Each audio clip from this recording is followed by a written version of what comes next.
Hey guys, this is in case you missed Snapshot on Sunday, October 9th. As you guys know, we've been talking about Jesus' parables. And here's another one. The last one we talked about was one with sheep in it.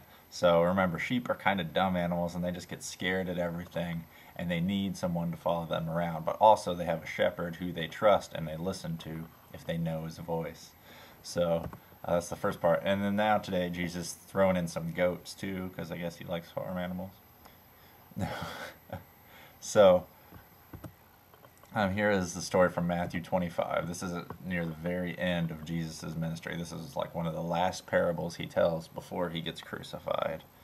But when the Son of Man comes, this is Jesus talking in all his glory, talking about himself, and all the angels with him, then he will sit upon his glorious throne, and all nations will be gathered in his presence. He will separate people as a shepherd separates the sheep from the goats, and he will place the sheep at his right hand and the goats at his left. So Jesus is sitting here with his disciples before he gets arrested, before he gets beaten and crucified and dies and is resurrected.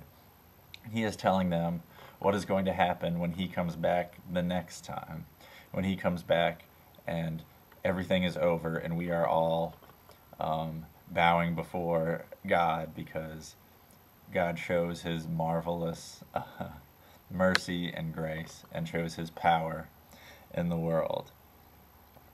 Jesus will be sitting on the throne in heaven, and all of us will come up to him and hear what he has to say about how we lived our lives. It says he will separate them on his right hand and left. And the thing to be known is that left hand is very bad. If you extended your left hand to somebody in Jesus' culture, it would be a very bad gesture. It'd be like flipping somebody off. Left hand was bad, right hand was good. So sheep are good in the story, goats are bad. Alright. Jesus goes on with the parable and says, "Then the king will say to those on his right," which is Jesus, "Come, you who are blessed by my Father, inherit the kingdom prepared for you from the creation of the world."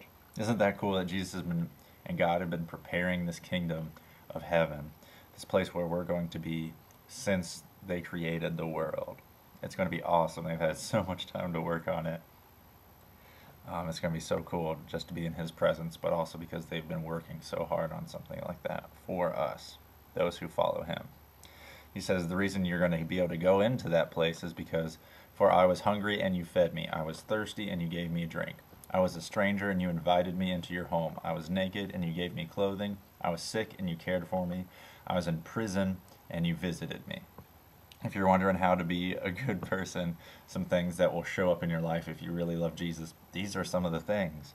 You feed hungry people. You give people something to drink. You invite people in when it's cold. You give them clothing. When they're sick, you take care of people. If someone gets in prison, you visit them. And then these righteous ones will reply, "Lord, when did we ever see you hungry and feed you, or thirsty and give you something to drink, or a stranger and show you hospitality, or naked and give you clothing? When did we ever see you sick or in prison and visit you?" They're saying, "Jesus, we've never seen you in this state ever." And the king will say, "I tell you the truth. When you did it to one of the least of these, my brothers and sisters, you were doing it to me." Meaning when you do it to anyone, no matter how lowly they seem in the scheme of the world, in the eyes of other people, you are doing that for Jesus.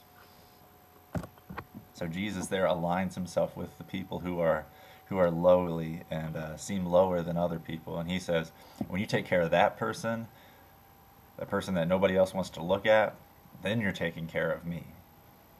And the king will turn to those on his left, the goats, and say, "Away with you, you cursed ones, into the eternal fire prepared for the devil and his demons. For I was hungry and you didn't feed me. I was thirsty and you didn't give me drink. I was a stranger and you didn't invite me into your home. I was naked and you didn't give me clothing. I was sick and in prison and you didn't visit me." And they'll ask the same question, "When did we see you like that, Jesus?" He said, "I'll tell you the truth, when you refused to help the least of these brothers and sisters, you were refusing to help me." Man, that's completely different when you look at people's struggles in their life and you say that, and that Jesus wants to align himself with those people and say, if you don't help those people, you don't want to help me. Jesus is taking this personally. And they will go away into eternal punishment, but the righteous will go into eternal life. So, we had a bunch of questions. Righteousness. Righteousness just means living a life that is good and pure, a life that is, as Jesus was saying, living for other people, right? Caring about the rights of other people, not about your own. What is the difference in the story between the sheep and the goats? We know that. Why do you think Jesus put so much emphasis on helping others? Just go ahead and take some time to think about that. And remember, what happens to the righteous people? They're the ones who get to enter into heaven, right? But Jesus didn't dwell on rules for people to follow. What does he seem to care more about? Through that story, he wasn't like, oh, you got to follow this rule and this rule to get into heaven. He said you had to be righteous to get into heaven, right? But what did the righteous people do to be righteous?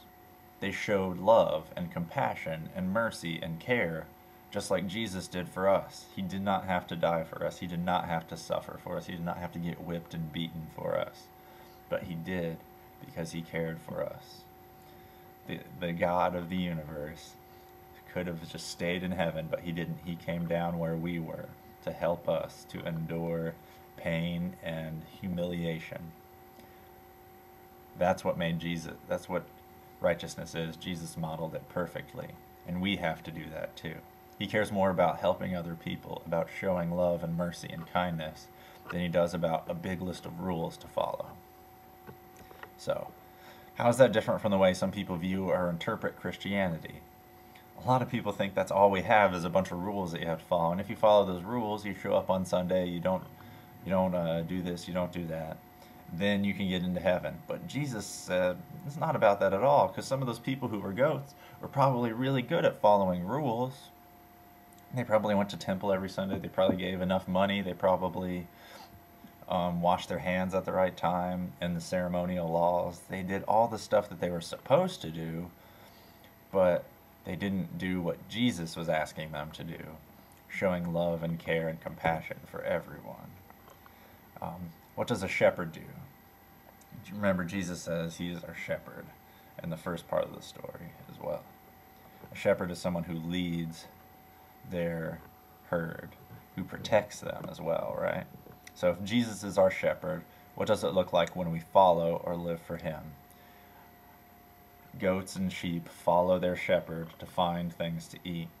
They follow him to stay safe.